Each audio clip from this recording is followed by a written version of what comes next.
Hello नमस्कार दोस्तों, स्वरम क्लासेस में आप लोगों का फिर से स्वागत है।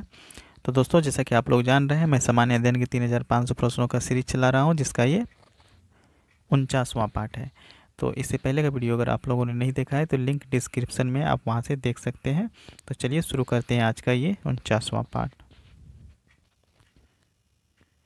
किसने प्रशासनिक प्रबंधन विचारधारा के विरुद्ध वैज्ञानिक प्रबंधन विचारधारा का प्रस्ताव प्रस्तुत किया था?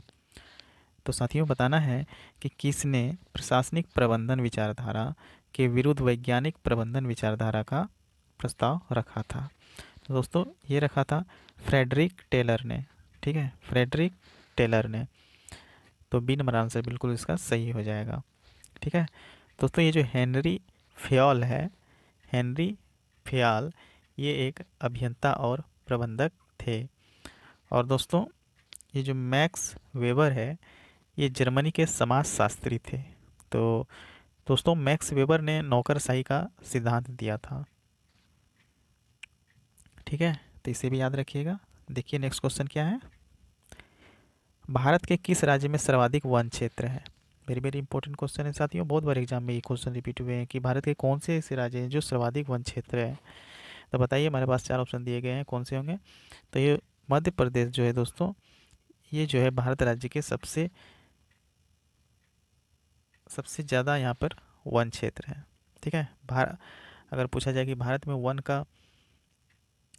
वन क्षेत्र का प्रतिशत कितना है, तो 24% ये भारत का है।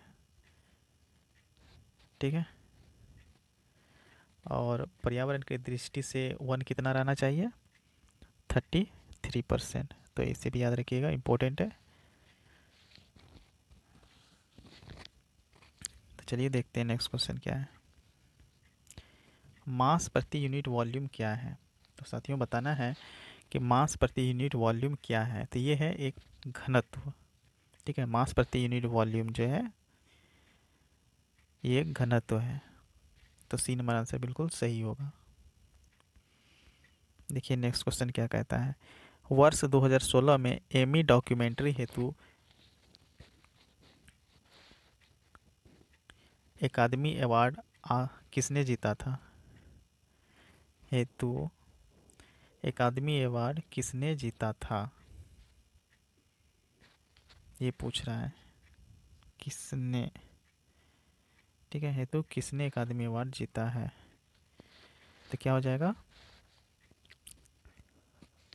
आसिफ कपड़िया।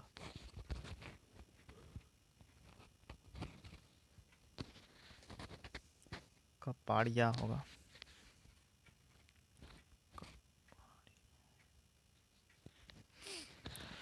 तो दोस्तों, वर्ष 2016 में एमी डॉक्यूमेंट्री हेतु अकादमी अवार्ड आसिफ कपाड़िया को दिया गया था। ठीक है, तो बी नंबर आंसर बिल्कुल सही हो जाएगा। दोस्तों, उसी प्रकार जो है ग्रैमी पुरस्कार संगीत में दिया जाता है। ठीक है, तो इसे याद रखिएगा।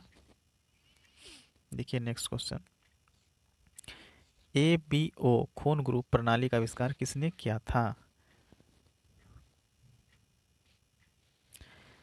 तो साथियों, खून ग्रुप प्रणाली का आविष्कार जो है कार्ल लैंड स्टीनर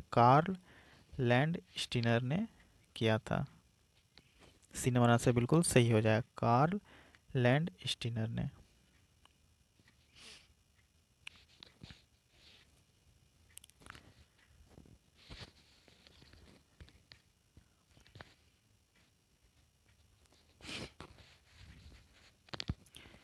दोस्तों, कार्ल लैंड स्टीनर ने जो है सन 1900 में रक्त समूह की खोज की और 1930 में इसे नोबेल पुरस्कार दिया गया। ठीक है,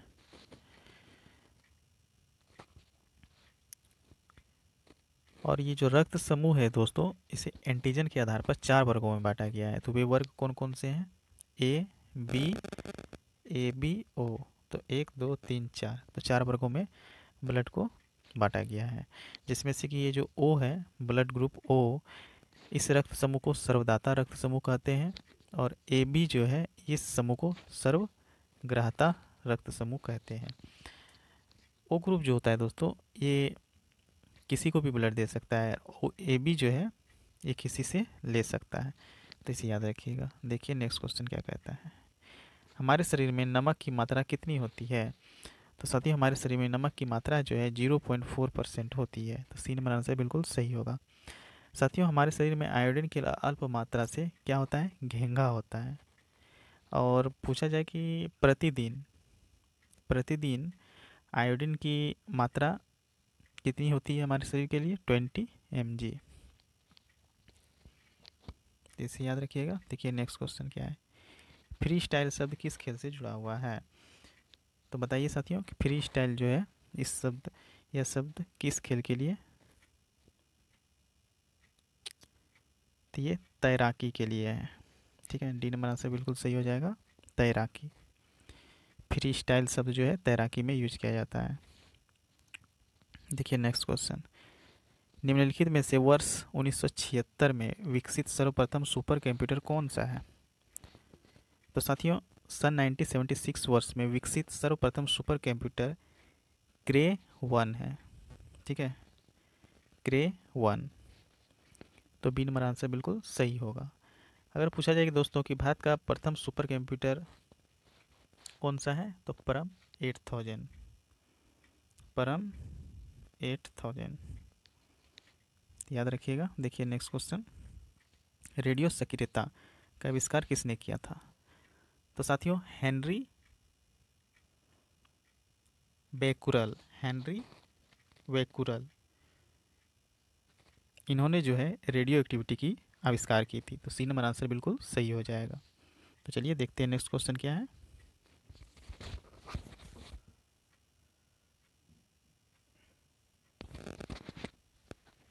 सिंगापुर, सिंगापुर का पुराना नाम क्या है। तो बताइए साथियों सिंगापुर का पुराना नाम क्या है। तो इसका पुराना नाम है टेमासेक। ठीक है, टेमासेक, ये नंबर आंसर बिल्कुल सही हो जाएगा।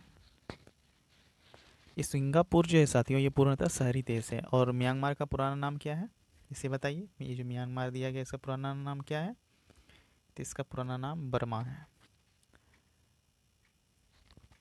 तो इसे याद रखिएगा। देखिए नेक्स्ट क्वेश्चन क्या है, निम्नलिखित में से किसका निर्माण प्राचीन इनकॉस द्वारा किया गया था। तो साथियों बताना है किसका निर्माण प्राचीन इनकॉस के द्वारा किया गया था। तो ये जो माचू पिच्चू है, माचू पिच्चू, इसका निर्माण प्राचीन इनकॉस के द्वारा किया गया था। देखिए नेक्स्ट क्वेश्चन, आम आदमी पार्टी का गठन किस वर्ष में किया गया था। वेरी वेरी इंपॉर्टेंट क्वेश्चन है दोस्तों। तो आम आदमी पार्टी का गठन किस वर्ष में किया गया था। तो आम आदमी पार्टी का गठन जो है 2012 में किया गया था। ठीक है, 2012 में। तो अरविंद केजरीवाल जो है दोस्तों भारत सरकार के राजस्व सेवा त्याग पत्र देकर एनजीओ के द्वारा अपना सामाजिक जीवन शुरू किया था। और समाज सेवक अन्ना हजारे के प्रभाव में आकर और सक्रिय हुए तथा जन लोकपाल विधेयक के विषय पर जंतर मंतर दिल्ली में विशाल जनसभाओं के समय अधिक चर्चित में हुए थे।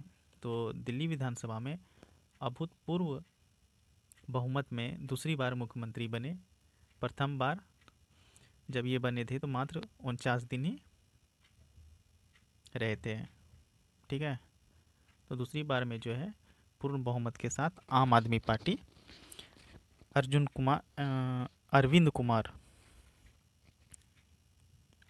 अरविंद केजरीवाल, ठीक है, अरविंद केजरीवाल दिल्ली के सीएम बने हैं, तो इसे याद रखिएगा। तो आम आदमी का गठन किस वर्ष हुआ था, 2012 में। देखिए नेक्स्ट क्वेश्चन क्या है, car racing driver Michael shoemaker किस देश के निवासी हैं। तो दोस्तों car racing driver Michael shoemaker जो है ये जर्मनी के, कहाँ के हैं, जर्मनी के, तो बी नंबर आंसर बिल्कुल सही होगा। देखिए नेक्स्ट क्वेश्चन क्या है, doctrine of lapse, doctrine of lapse नीति किसने बनाई थी। वेरी वेरी इंपॉर्टेंट क्वेश्चन है साथियों, बताइए। डॉक्ट्रिन ऑफ लैप्स नीति जो है लॉर्ड डलहौजी ने बनवाई थी, Lord Dalhousie. C number answer बिल्कुल करेक्ट है। देखिए नेक्स्ट क्वेश्चन, चिलिया चिलिया वाला युद्ध कब लड़ा गया था?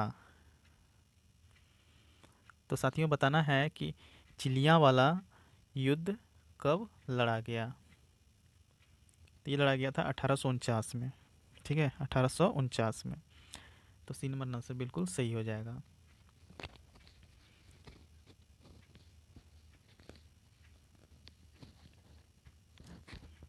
देखिए नेक्स्ट क्वेश्चन क्या है।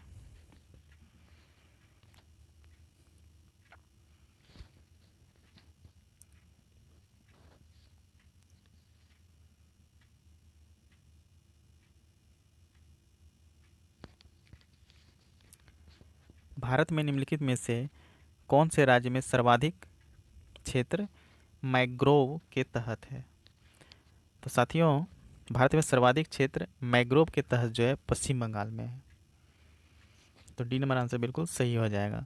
दोस्तों पश्चिम बंगाल के मैंग्रोव वन जो है समुद्र से जुड़ा हुआ है और मैंग्रोव जो है नमकीन क्षेत्र का वन है। मैंग्रोव वन पर्यावरण की दृष्टि से अत्यंत महत्वपूर्ण है। इससे क्या होता है, तटीय क्षेत्र का कटाव भी कम होता है और बोला जाए तो जलीय जीवों का यह बेहतर निवास स्थान भी है। तो इसे भी याद रखिएगा। देखिए नेक्स्ट क्वेश्चन, किसने लाइक क्यूर्स लाइक होम्योपैथिक सिद्धांत प्रस्तुत किया था? लाइक क्यूर्स लाइक, तो एक इस होम्योपैथिक सिद्धांत किसने किया प्रस्तुत किया था ये बताना है। तो ये क्या था, सैमुअल हनीमैन। सैमुअल हनी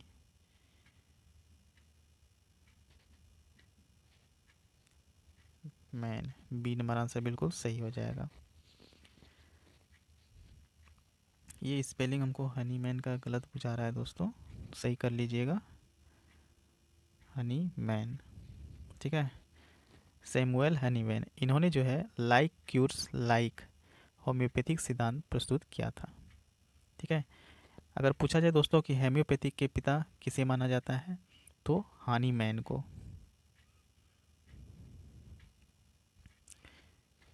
इसे जो है होम्योपैथी के पिता माना जाता है और ये जर्मनी के निवासी थे। तो इसे भी याद रखिएगा। देखिए नेक्स्ट क्वेश्चन क्या है, कर यानी टैक्सेस की कटौती के बाद व्यक्ति के पास उपलब्ध आय को क्या कहते हैं? तो साथियों बताना है कि टैक्स की कटौती के बाद व्यक्ति के पास उपलब्ध आय को क्या कहते हैं। तो इसे प्रयोग के लिए उपलब्ध आय कहते हैं। प्रयोग के लिए उपलब्ध आय कहते हैं। ठीक है, एक निश्चित आय से अधिक आय वालों से 10, 20 या 30% की दर से आयकर लिया जाता है और आयकर भारत सरकार लगाती है। तो इसे भी याद रखिएगा। देखिए नेक्स्ट क्वेश्चन, हमारे ग्रह धरती का नाम किस भाषा से उत्पन्न है? तो बताना है साथियों कि हमारे ग्रह धरती का नाम किस भाषा से उत्पन्न है। तो साथियों हमारे ग्रह धरती का नाम अंग्रेजी भाषा से उत्पन्न हुआ है। सी नंबर आंसर बिल्कुल सही होगा। पृथ्वी की आयु 4.6 अरब वर्ष पुरानी मानी जाती है और सूर्य की आयु 500 अरब वर्ष पुरानी मानी जाती है। ठीक है, तो इसे याद रखना है आप लोगों को। देखिए नेक्स्ट क्वेश्चन क्या है, निम्नलिखित में से कौन सी श्रेणी पुणे में विकसित भारत की सर्वप्रथम सुपर कंप्यूटर श्रेणी है? तो साथियों परम, ये जो परम है ये पुणे में विकसित भारत की सर्वप्रथम सुपर कंप्यूटर श्रेणी में है। तो बी नंबर आंसर बिल्कुल सही हो जाएगा। देखिए नेक्स्ट क्वेश्चन क्या है, महाराष्ट्र के किस शहर में प्रस्तावित नया एम्स स्थापित किए जाने वाला है? तो साथियों महाराष्ट्र के नागपुर शहर में प्रस्तावित नया एम्स स्थापित किए जाने वाला है। ठीक है, नागपुर में। तो ए नंबर आंसर बिल्कुल सही हो जाएगा। देखिए नेक्स्ट क्वेश्चन, निम्नलिखित में से विमल शाह द्वारा निर्मित संगमरमर का मंदिर कौन सा है? तो साथियों बताना है कि निम्नलिखित में से विमल शाह द्वारा निर्मित संगमरमर का मंदिर कौन सा है। तो ये है दिलवाड़ा मंदिर। ठीक है, तो दिलवाड़ा मंदिर जो है विमल शाह द्वारा निर्मित संगमरमर का मंदिर है। तो ए नंबर आंसर बिल्कुल सही हो जाएगा। दोस्तों दिलवाड़ा का जैन मंदिर जो है संगमरमर का मंदिर है जो माउंट आबू पर्वत राजस्थान में है। तो याद रखिएगा। चलिए बढ़ते हैं नेक्स्ट क्वेश्चन की ओर।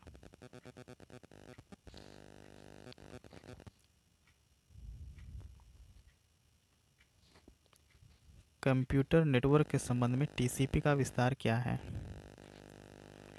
तो साथियों कंप्यूटर नेटवर्क के संदर्भ में जो है टीसीपी क्या है, टीसीपी का फुल फॉर्म पूछ रहा है ये। तो इसका फुल फॉर्म होता है ट्रांसमिशन कंट्रोल प्रोटोकॉल। ठीक है, ट्रांसमिशन कंट्रोल प्रोटोकॉल। तो ए नंबर आंसर बिल्कुल सही हो जाएगा। यहाँ पे ट्रांसमिशन होगा दोस्तों, छुटा हुआ है ट्रांसमिशन कंट्रोल प्रोटोकॉल। तो इसे याद रखिएगा। देखिए नेक्स्ट क्वेश्चन। एक वयस्क मानव के शरीर में कितने लीटर खून होता है? तो साथियों बताना है कि एक वयस्क मानव शरीर में कितने लीटर खून होता है। तो ये होता है 5 लीटर। ठीक है, तो सी नंबर आंसर बिल्कुल सही हो जाएगा। एक स्वस्थ मनुष्य में 5 से 6 लीटर खून होता है साथियों। और रक्त समूह की खोज किसने किया था? कार्ल लैंड स्टीनर ने। कब की थी? तो 1900 ईस्वी में। लैंड स्टीनर जो है दोस्तों, लैंड स्टीनर को 1930 में नोबेल पुरस्कार दिया गया था। तो इसे याद रखना है। देखिए नेक्स्ट क्वेश्चन क्या है।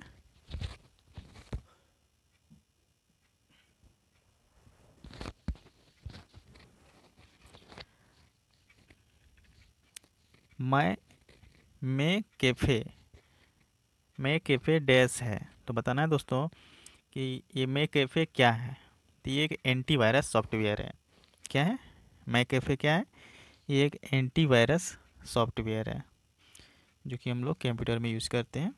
तो ए नंबर आंसर बिल्कुल सही हो जाएगा। साथियों कंप्यूटर वायरस एक प्रकार का इलेक्ट्रॉनिक कोड है जिसका उपयोग सूचनाओं को समाप्त करने के लिए किया जाता है। ठीक है, और ये वायरस कंप्यूटर में जो वायरस फैलती है दोस्तों, ये कैसे फैलती है? तो फ्लॉपी जो होती है, फ्लॉपियों का आदान प्रदान करने से जो है वायरस फैलता है। भारत सरकार ने वायरस को रोकने के लिए कठोर एक्ट बनाया है, संचार एक्ट। ठीक है, तो चलिए बढ़ते हैं नेक्स्ट क्वेश्चन की ओर।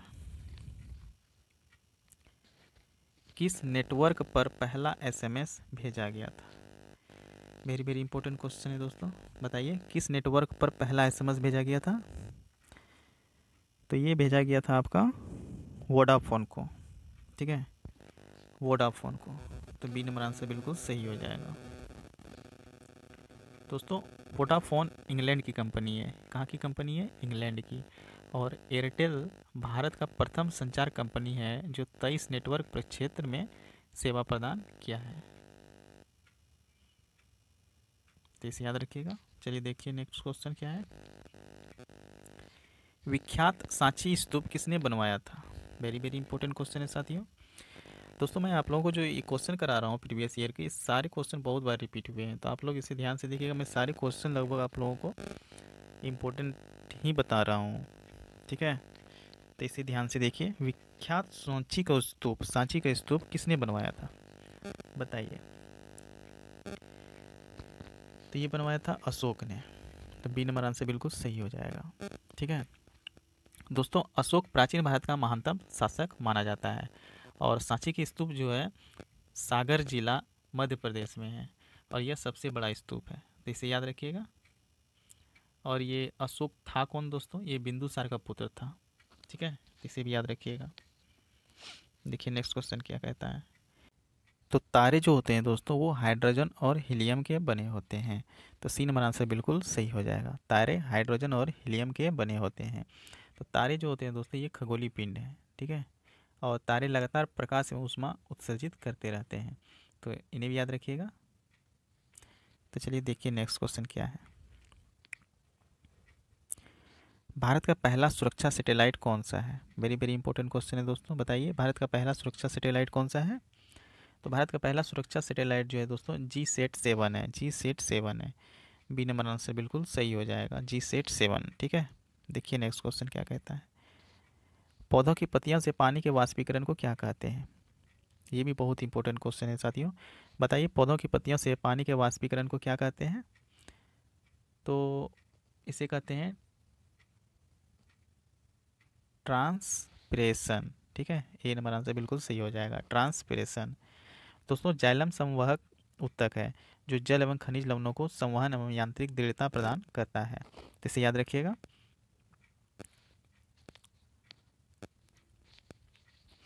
तो दोस्तों, इसे आगे के क्वेश्चन मैं नेक्स्ट वीडियो में लेके आऊँगा। तो आज के लिए बस इतना ही। तो आज का सेशन आप लोगों को कैसा लगा प्लीज़ कमेंट करके बताइए। अगर अच्छा लगा हो तो प्लीज़ वीडियो को लाइक कीजिएगा और चैनल को सब्सक्राइब कर लीजिएगा ताकि आपको इसी तरह का वीडियो डेली मिलता रहे। तो आज के लिए बस इतना ही। थैंक यू, धन्यवाद।